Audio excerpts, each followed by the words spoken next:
크게 영광 받으신 줄로 믿습니다. 아멘.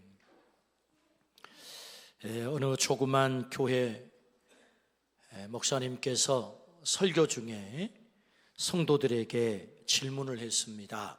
여러분, 세상에서 가장 차가운 바다가 있답니다. 이 바다를 썰렁해라고 합니다. 그런데 이제 질문이 들어갑니다. 뜨거운 바다가 있답니다. 그 바다가 무슨 바다인 줄 아십니까? 근데 성도들이 눈만 껌뻑껌뻑하고 대답을 안 해요. 뒤에 앉아있는 센스쟁이 사모님이 사랑해 그런 거예요.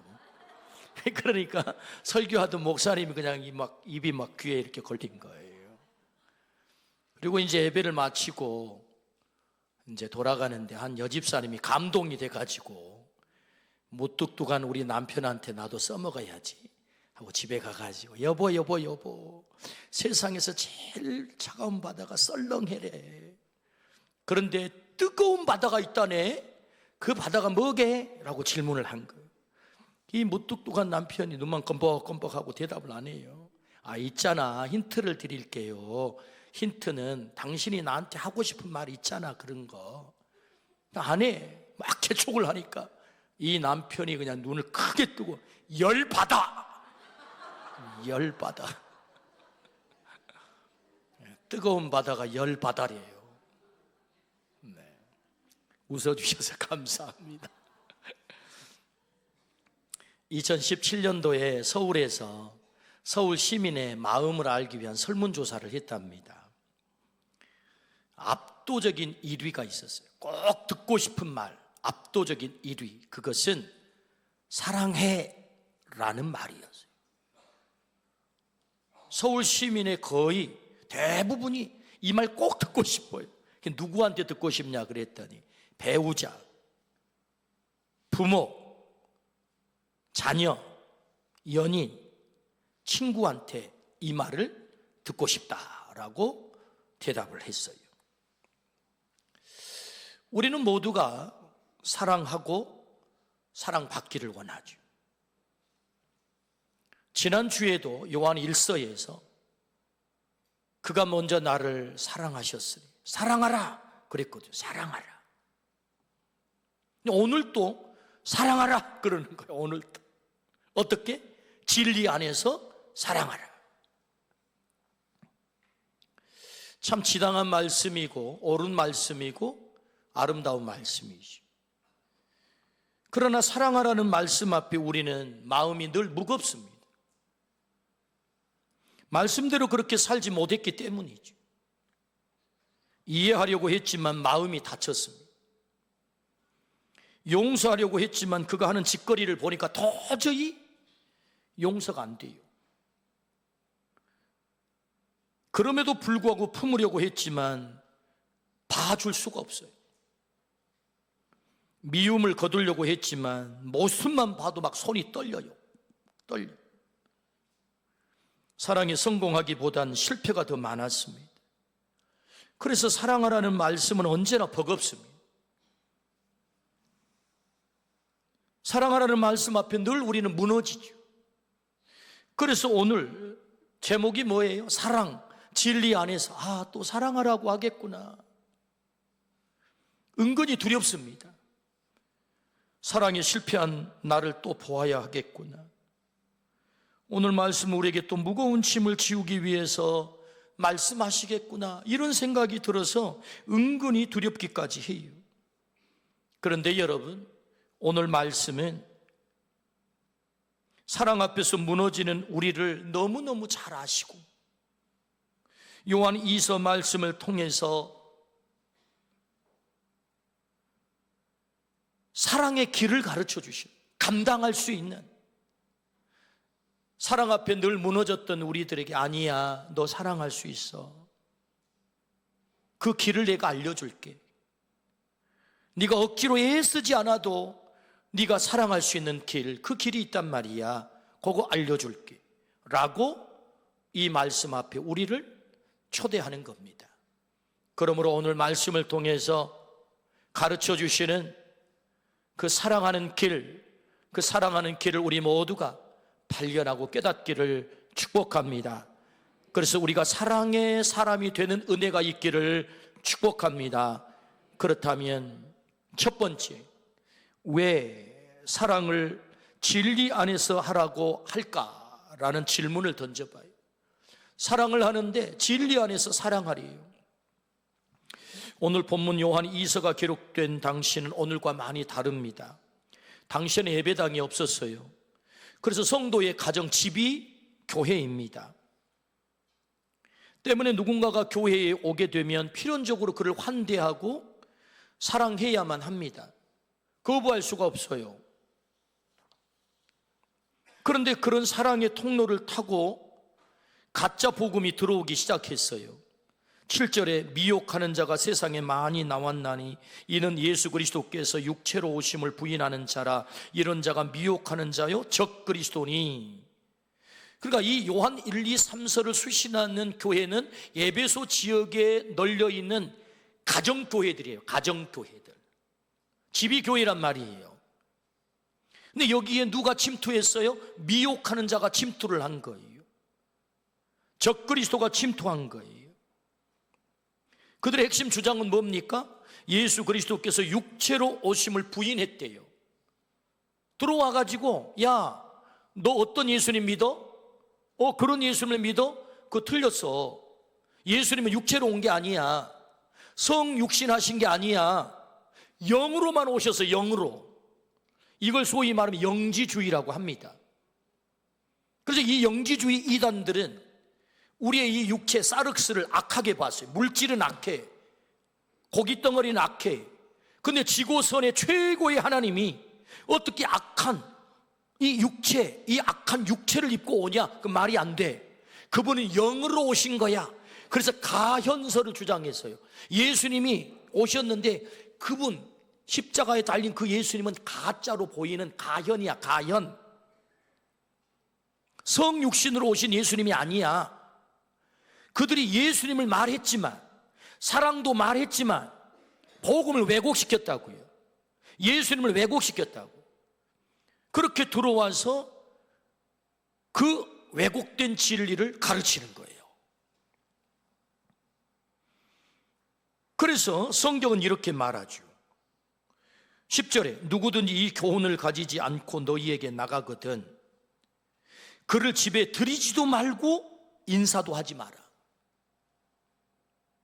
집에 들이지도 말고 인사도 하지 마라. 이를 왜곡된 복음을 가지고 들어와서 너희를 가르치거나 너희를 혼란스럽게 하는 자들은 아예 상종도 하지 마라, 이런 말씀이거든요. 그러면 요한 1서와 2서의 가장 강력한 주제가 뭐예요? 사랑하라잖아요. 근데 사랑하라는 말하고 야 집에 들이지도 말고 인사도 하지 마라는 충돌을 일으키잖아요. 아니 사랑하라 해놓고 인사도 하지 말라고? 무엇이요 이것이? 헷갈린단 말이죠. 이게 헷갈리는 게 아니고 무엇이 사랑이냐를 다시 우리는 짚어봐야 돼요. 무엇이 사랑이냐? 모든 것을 허용하는 것이 사랑이냐? 무분별하게 하는 것이 사랑이냐? 진리가 왜곡되어도 사랑이냐? 아니다. 사랑의 방향성이 중요한 거예요. 사랑의 방향성. 이 사랑의 방향성이라는 말은 사랑의 궁극적 목적이 뭐냐는 거예요. 사랑의 궁극적인 목적은 생명을 살리는 거예요. 우리 아멘 하십시다. 사랑의 궁극적인 마지막 골인 지점은 생명을 살리는 거다. 그런데 진리를 왜곡하고 복음을 왜곡시켜서 들어온 그들이 야 예수님은 이런 분이야, 영으로 온 게 아니거든, 성육신 하신 게 아니야, 예수님이 십자가에 달려 돌아가신 것도 가짜일 뿐이고 그냥 환영으로 보였을 뿐이지 진짜가 아니거든 라고 복음을 왜곡시킨 그들을 환대했다고 생각을 해봐요. 그들을 사랑했다고 생각해봐요. 그래서 그들을 공적으로 사역의 현장에 교회 강백산도 내어주고 설교를 하게 했다고 봐요. 그러면 결과가 뭐죠? 생명 파괴. 이 이단에 빠져서 사람들이 죽는 거예요. 때문에 성경은 이렇게 말하죠. 11절 그에게 인사하는 자는 그 악한 일에 참여하는 자임이라. 너도 공범이야. 그들을 받아들이고 인사하고 집에 드리고, 집에 드린다는 말은 교회에 드린다는 말이거든요. 그들과 동역하고 그 복음에 동조하면 너도 공범이야. 너도 공범. 어떤 공범? 생명 파괴의 공범. 그걸 말하고 있는 것입니다. 그러니까 여기 집에 들이지도 말고 인사도 하지 말라는 말은 우리가 기본적으로 갖춰야 될 그 인간에 대한 A, 친절함, 이런 것을 금하는 게 아니에요. 여기서 금하는 것은 집에 들이지도 말고 인사도 하지 말라. 이 말은 교회 공동체를 보호하고 복음을 보호하기 위해서, 그래서 궁극적으로 그 사랑을 통해서 생명을 살리기 위해서 그렇게 진리 안에 있지 않는 사람들과는 인사도 하지 말라라는 말씀인 것입니다. 비유하자면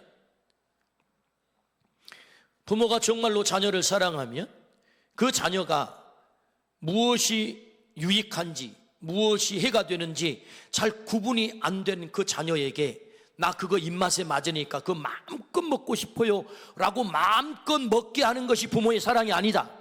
야, 그건 안 되는 거야. 그거 먹으면 너 죽어. 그게 사랑이죠. 다 허용하는 것이 사랑입니까? 아니잖아요. 그와 같이 우리가 진리 안에서 사랑하라는 말은 참사랑을 하라는 말이에요. 참사랑. 그 참사랑이 뭐냐? 무분별할 사랑이 아니라는 것입니다. 모든 것을 허용하는 사랑이 아니라는 것입니다. 참사랑에는 기준이 분명히 있다는 것입니다. 그 기준이 뭐냐? 진리라는 거예요. 그래서 참사랑은 결국 생명을 살리는 사랑이어야 한다. 사랑, 진리 안에서 이 말은 곧 생명을 살리는 사랑이어야 해 라는 말씀인 거지요. 오늘 우리 모두가 생명을 살리는 이 사랑을 하기를 주의 이름으로 축원합니다. 그러므로 진리 안에서 사랑하라 라는 말씀입니다. 진리 안에서 사랑. 오늘 우리의 사랑이 생명을 살리는 이 진리 안에서 사랑이 되기를 주의 이름으로 축원합니다. 그렇다면 두 번째, 진리 안에서 사랑이 그러면 뭐죠? 진리 안의 사랑이 뭐냐? 오늘 4절입니다. 너의 자녀들 중에 우리가 이 아버지께 받은 계명대로 진리를 행하는 자를 내가 보니 심히 기쁘도다. 진리를 행하는, 진리를 살아내는 것을 보니까 기쁘다 그 말이에요. 진리를 살아내는 거예요. 행하는 것은. 이 진리라는 말을 헬라어로는 알레테이아라고 합니다. 알레테이아. 그러면 그 진리가 뭐예요? 알레테이아가 뭐예요? 요한복음 14장 6절은 아주 직설적으로 우리에게 더 이상 해석이 필요 없는 말씀을 하셨어요. 예수께서 이르시되 내가 곧 길이요 진리요 생명이다. 헬라어로는 이거 에고에임이라고 그래요. 영어로는 I am the truth, I am the way, I am the life. 나는 바로 그 길이야, 그 진리야, 그 생명이야. 할렐루야. 예수님이 진리래요. 그러니까 진리 안에서 행한다는 것은 네가 예수 안에 거하는 거야 그 말이에요. 네가 예수에게 붙어 있는 거야. 진리 안에 이 말은 곧 예수 안에 이 말인 거예요.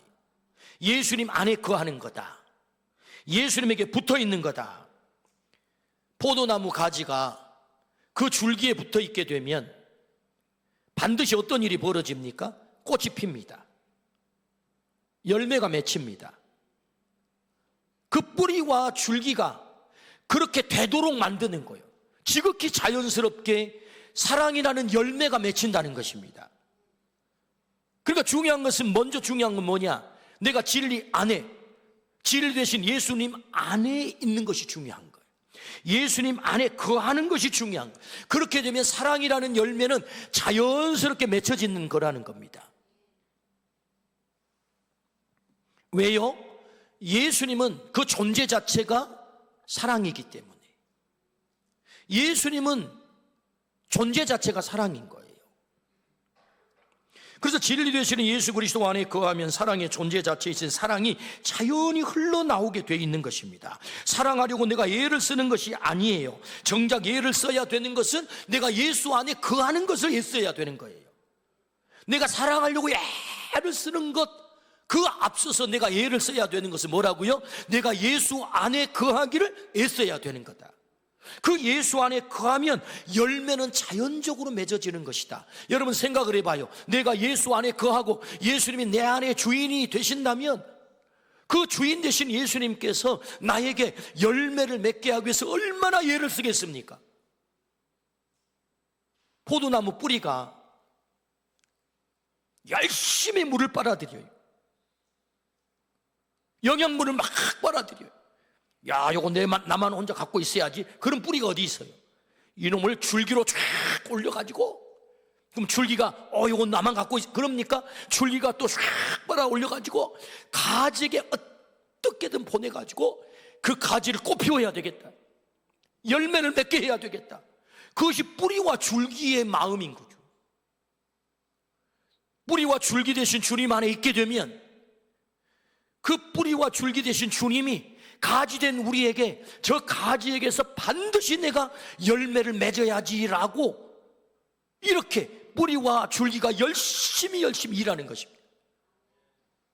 그러니까 우리가 해야 되는 일은 뭐냐? 예수님에게 붙어 있는 거예요. 진리 안에 있다는 말은 예수님에게 붙어 있는 것이고 예수님 안에 거하는 것이다. 그때 사랑이라는 열매는 자연스럽게 맺혀지는 것이다. 할렐루야. 아멘. 우리는 오늘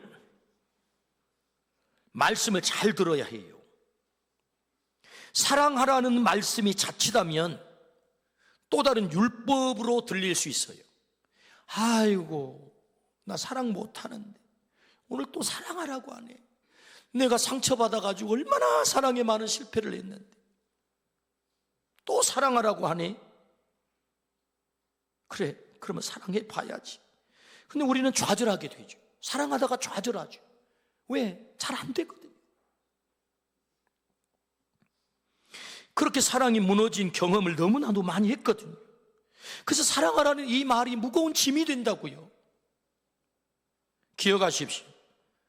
사랑하라는 이 말씀은 율법이 아닌 복음이에요. 왜요? 주님처럼 우리도 사랑할 수가 있다는 거예요. 내가 하는 게 아니고 내가 주님 안에 거하게 되면 주님이 그렇게 만든다는 것입니다.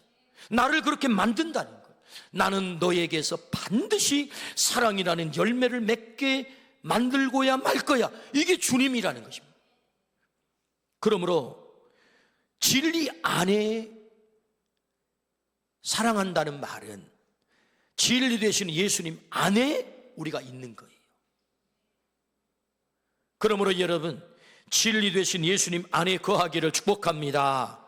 예수님에게 붙어 있기를 축복합니다. 주님 안에 있게 되면 사랑하려고 용을 쓰지 않아도 사랑의 열매가 자연스럽게 맺히는 것이다. 할렐루야. 그렇다면 우리 주님은, 진리 되신 주님은 어떻게 사랑했죠? 예수님이 사랑한 그 사랑의 방법을 깨닫는다면 우리에게도 그 열매가 맺혀질 수 있겠죠.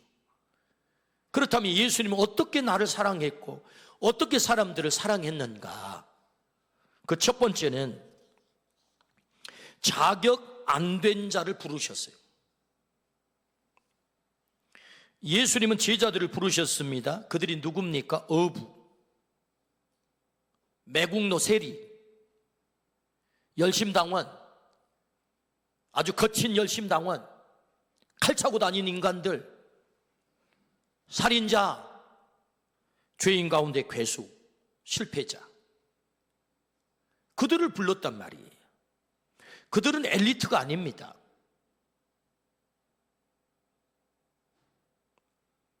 그들은 도덕적으로 우월한 자가 아니에요. 그들은 변두리 인생입니다. 주님이 이렇게 말씀하지 않았어요. 그들에게 찾아가서, 야, 너 좀 더 나아지면 와라. 너 자격 갖추면 와라. 그렇게 말하지 않고 주님은 그들을 만나서 이렇게 말씀하셨어요. 나를 따르라. 자격을 따져서 부른 게 아니고 나를 따르라. 불러서 그들을 자격을 만든 거예요. 부름이 자격이 된 거예요. 예수님이 택해서 부름으로 그들은 자격을 갖추게 된 거예요. 그러니까 자격을 안 된 자를 주님이 선택했다는 말입니다. 그것이 주님의 사랑이에요. 주님은 자격 안 된 나를, 우리를 부르셨어요.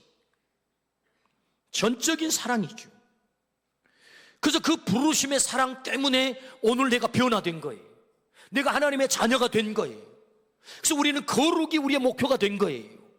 아, 내가 주님의 제자로 살아봐야 되겠다라는 목표가 생긴 거예요. 그 부르심 때문에, 자격 안 된 나를 불러주셨다고 하는 그 부르심 때문에 내게 그런 자격이 생긴 거예요. 입맛에 맞아서 사랑한 것 아닙니다.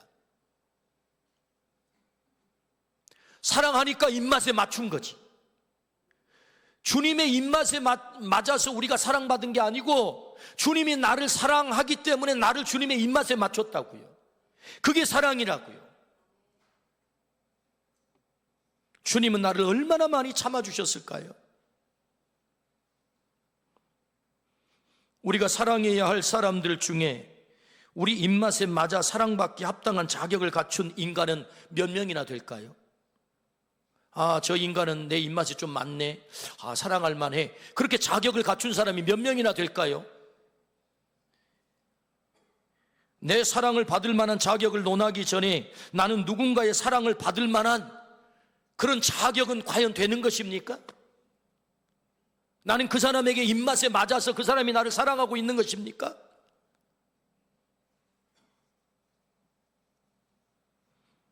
(25년째) 담임 목회를 하는 40년 제게 친구와 제가 통화를 했어요. 1시간.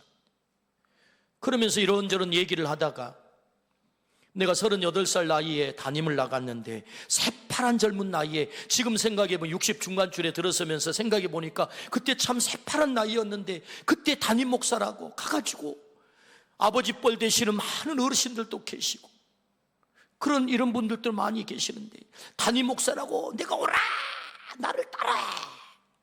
그때 그 장로님들이 얼마나 참아줬겠냐고, 얼마나 기다려줬겠냐고, 얼마나 보아주었겠느냐고.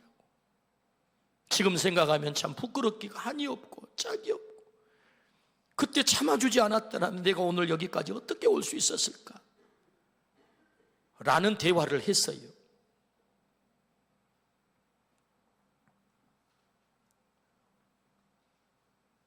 따지고 보면 내가 더 고약해요. 내가 그 사람의 입맛에 맞아서 사랑한 게 아니고 따지고 보면 내가 정말 고약해요. 더 까다로워요. 내가 더 형편없는 사람이. 그런데 그런 나를 참아주고 사랑해주고 기다려주고, 그래서 우리가 여기까지 온 거 아닙니까? 만약에 너는 내 입맛에 안 맞아라고 내쳤다면 우리가 어떻게 설 수 있겠어요? 주님이 날 사랑해서 여기까지 온 거예요. 자격 안 된 나를 택해서 불러주셔서 자격을 만들어주시고 기다려주시고 참아주시고, 그것이 주님이 나를 사랑한 사랑이었다. 그러니 너도 그렇게 사랑받은 자잖아. 그러니까 그 사랑 좀 흘려보내면 안 되겠어? 라는 거죠. 그 사랑을 좀 흘려보내면 안 되겠어? 좀 참아주면 안 되겠어? 자격 안 된다고 좀 제끼지 말고, 네 입맛에 안 맞다고 제끼지 말고 그 사랑을 좀 흘려보내면 안 되겠어? 이 사랑을 흘려보내기를 축복합니다. 자격 안 된 나를 불러서 사랑했다. 그것이 주님의 사랑이다. 두 번째는요, 진리 되신 주님은 어떻게 사랑했지요? 다시 기회를 주신 거예요. 주님은 우리에게 다시 기회를 주셨습니다. 사랑은 다시 기회를 주는 거지요. 가늠하다 현장에 끌려온 여인이 있었습니다. 주님은 그 여인에게 이렇게 말하지요. 나도 너를 정죄하지 아니하노니 가서 다시는 죄를 범하지 말라. 예수님은 죄를 가볍게 보지 않았습니다. 그러나 죄 때문에 사람을 포기하지 않았어요. 너는 죄인이니까 너는 더 이상 필요 없어. 사람을 포기한 게 아니고 죄는 있었지만 사람을 포기하지 않았다. 주님의 사랑은 사람을 포기하지 않는 사랑이에요.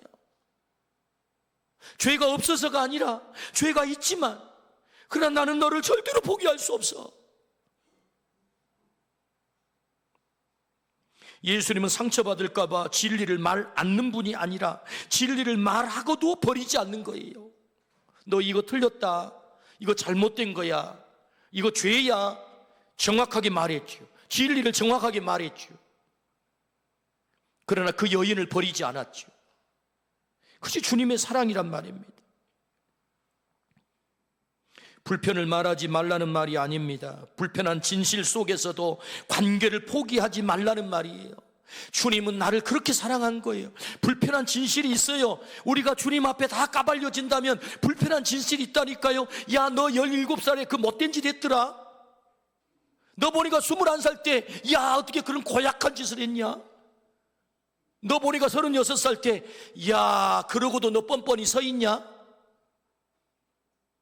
라고 까발린다면 누가 주님 앞에 설 수 있으면 나 괜찮아요, 나 괜찮은 사람이죠, 그렇게 말할 수 있겠냐고요. 우리는 설 수 없는 자들이죠. 그 불편한 진실이 있지만 주님은 그럼에도 불구하고 나를 포기하지 않고 그 관계를 끊지 않고 나에게 다시 기회를 준 거예요. 그게 사랑인 거예요. 주님의 사랑인 거예요. 바리새인들이 가늠한 여인을 예수님께 끌고 왔죠. 그들은 이렇게 말합니다. 모세 선생님은 이런 여인은 돌로 때려 죽이라고 했습니다. 당신은 어떻게 말하겠습니까? 주님이 대답을 안 해요. 그들은 이미 손에 돌이 들려 있는데 대답을 해야 되는데 대답을 안 해. 그리고는 주님이 땅바닥에 엎드려 가지고 글씨를 쓰세요.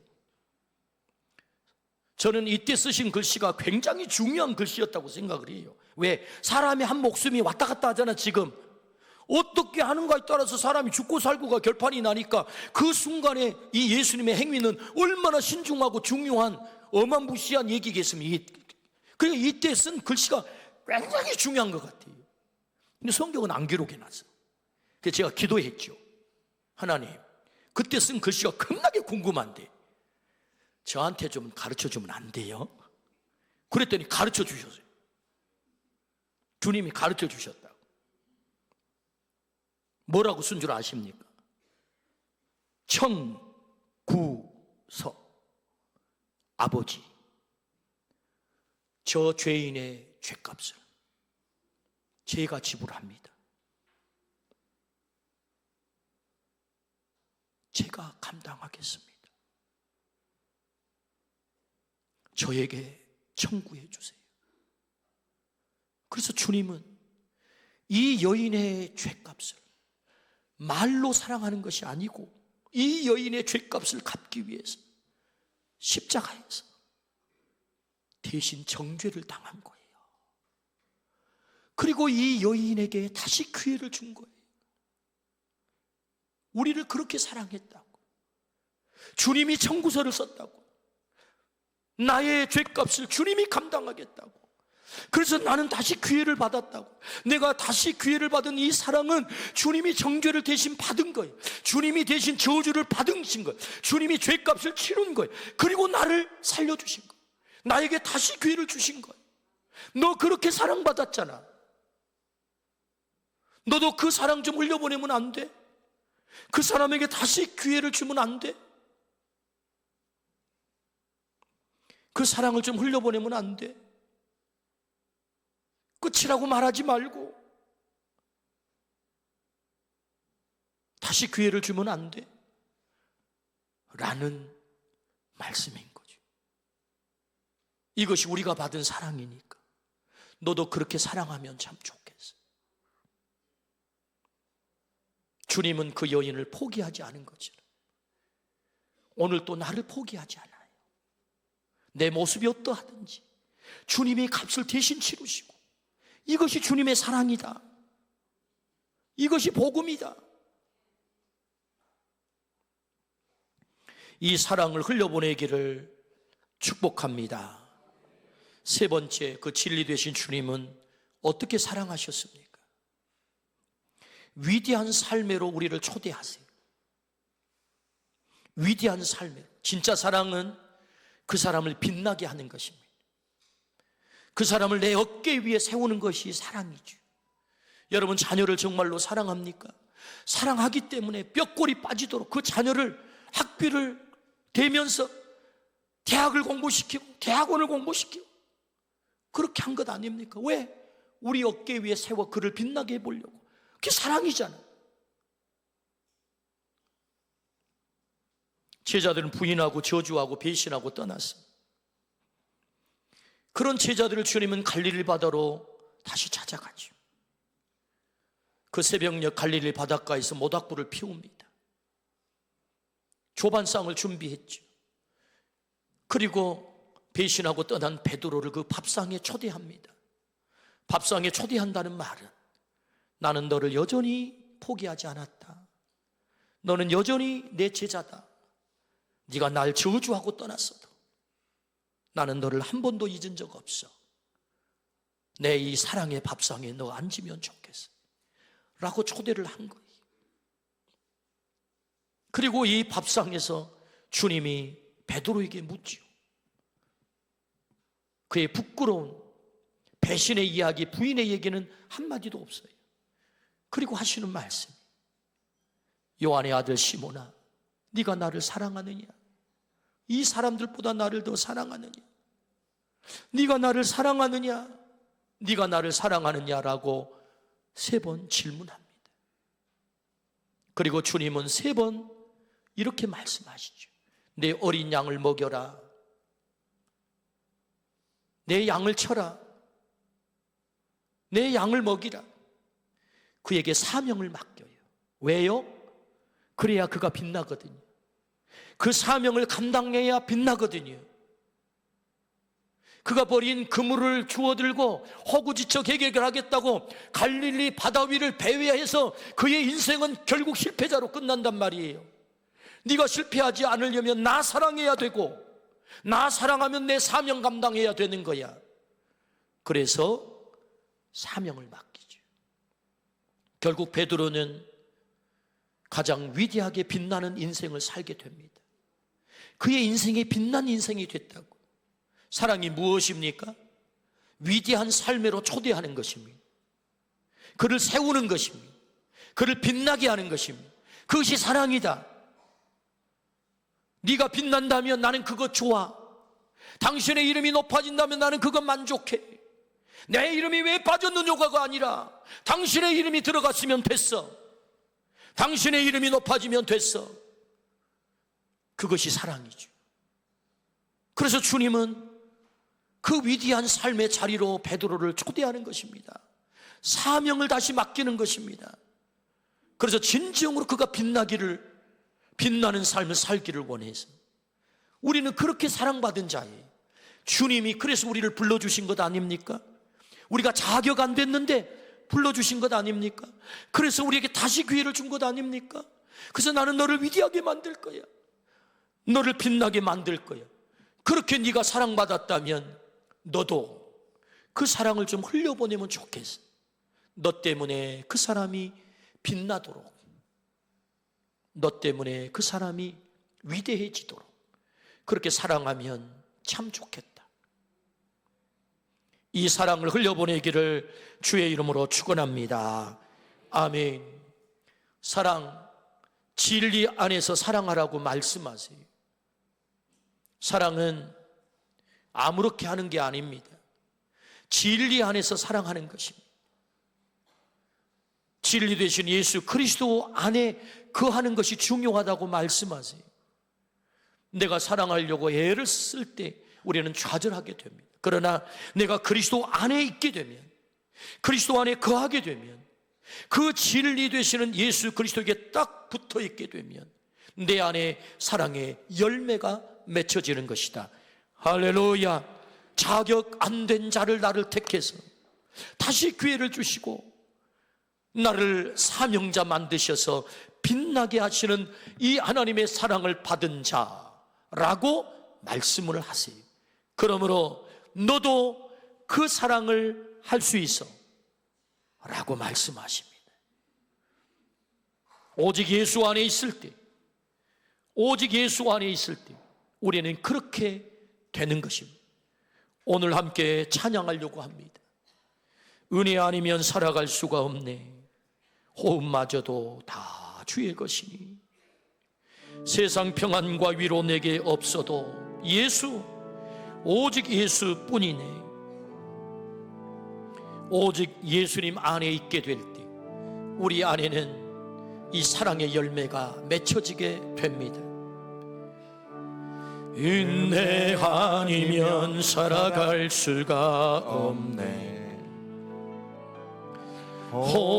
호흡마저도 다 주의 것이니 세상 평안과 위로 내게 없어도 예수, 오직 예수뿐이네. 그 신계획 다 볼 수도 없고 작은 고난에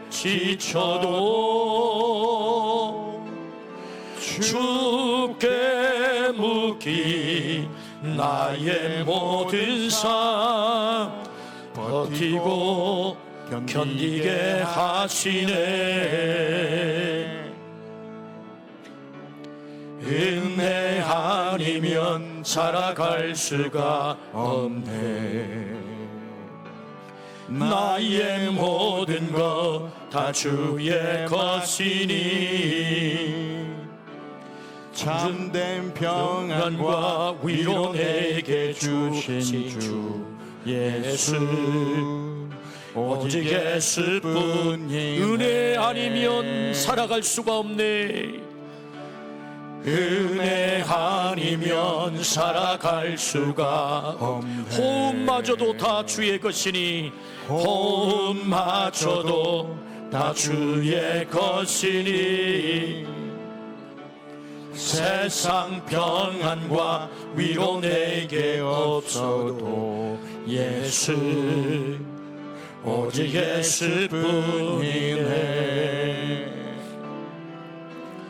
그 신궤에 다 볼 수도 없고 작은 고난에 지쳐도 주께 묻기 나의 모든 삶 버티고 견디게 하시네. 은혜 아니면 살아갈 수가 없네. 나의 모든 것 다 주께 맡기니 참된 평안과 위로 내게 주신 주 예수, 오직 예수뿐이. 예수, 오직 예수뿐이네. 예수, 오직 예수뿐이. 예수, 오직 예수뿐이네. 예수, 오직 예수뿐이네. 우리 같이 눈을 감고 기도합니다. 우리는 자격 안 된 자들이었습니다. 그런 우리를 주님은 부르셨습니다.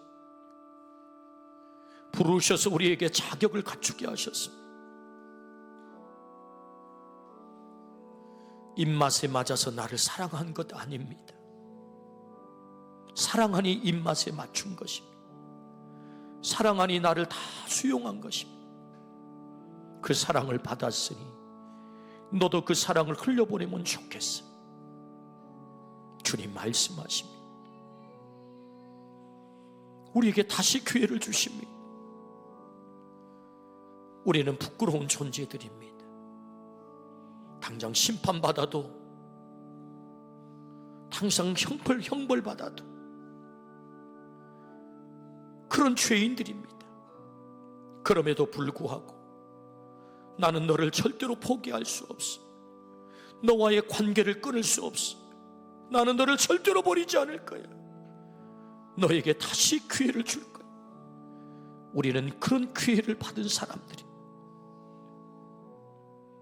나를 빛나게 하려고, 나를 위대하게 만들려고 우리를 사명의 자리, 하나님의 자녀의 자리로 초대합니다.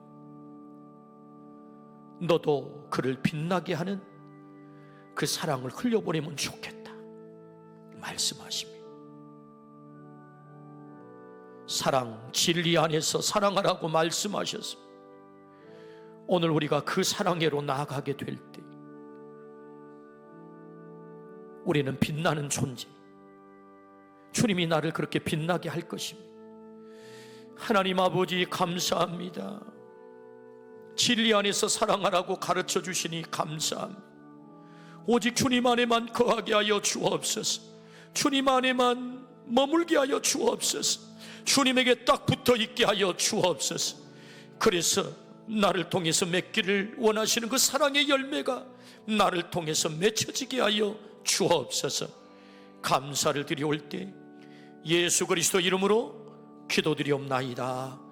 아멘.